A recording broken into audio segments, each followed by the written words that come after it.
Right now at 10 o'clock tonight, the firefighting helicopters were supposed to be a game changer.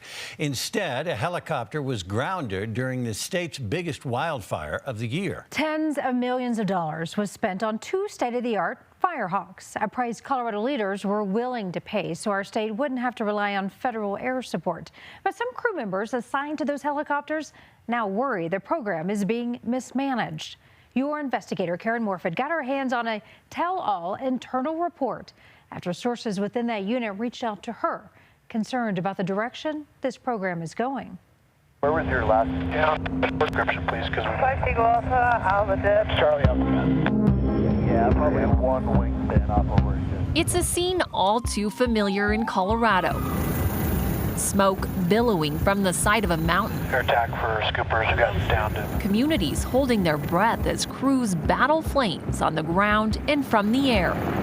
We now have 4 helicopters in our fleet, 2 of those being Firehawks. Those are year-round assets, which we've never had year-round assets. On July 10th, a lightning strike ignited the South Rim wildfire. For days, it burned through the winding walls of the Black Canyon of the Gunnison National Park on the western slope, scorching more than 4,000 acres. That same day, Colorado's brand new Firehawk, a firefighting helicopter touted as our state's best defense at home, never left the ground. At the time, a spokesperson for Colorado Wildfire Management told us the helicopter was out for maintenance, required at 480 hours of flight time. Adding in an email, we currently have 5 mechanics working on this first 480-hour inspection to get it back up and operational ASAP. We were planning to perform the inspection in the winter months, but we had no choice on this first helicopter. I guess I want to be clear with when a helicopter needs maintenance, you maintain it, period. Mike Morgan is the director of Colorado's Department of Fire Prevention and Control, which oversees the helicopter program.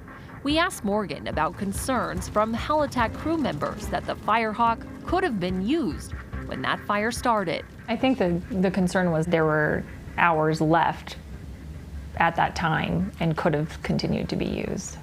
To my knowledge, that is not true. I'll dig into that, but I mean, we would not take an asset out of service for, I mean, why would we do that? Yeah, sounds like a good story.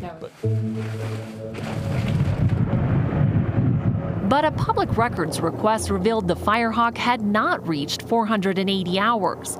We requested documents measuring an engine's total operating time for the Firehawk the day it was taken out of service.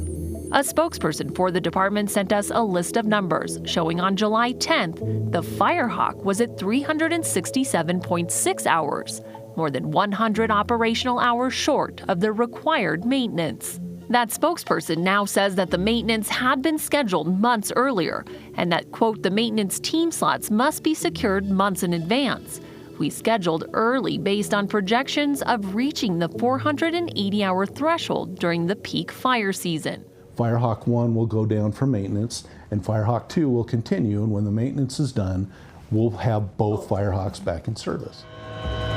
Except Firehawk 2's delivery was delayed.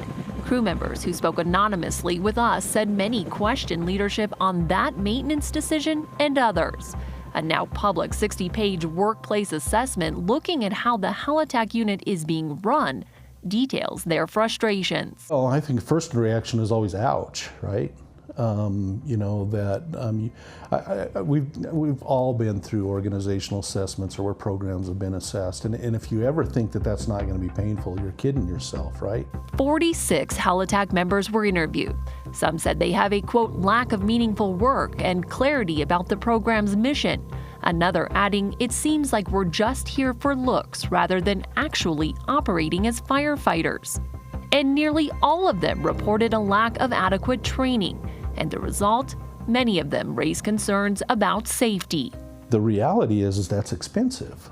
And you know, the perception was that we don't want them to get trained. And you know, in the middle, how do we find to make sure they have the training and opportunities they need while living within the budget limitations that the state of Colorado has right now that are challenging.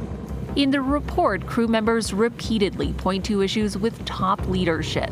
One saying it seems like they, quote, have a complete lack of knowledge about our work and an unwillingness to adapt and change. When does it become we need a change in leadership?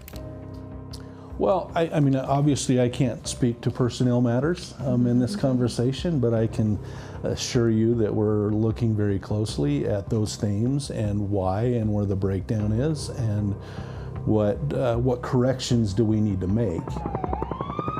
Morgan and other top leaders did request to have an outside team come in and do that internal assessment, but admittedly, he says he didn't want it out publicly. He says they're committed to improving the program and have already formed a committee to address issues raised in that assessment and those going forward. I'm Karen Morfitt, covering Colorado First.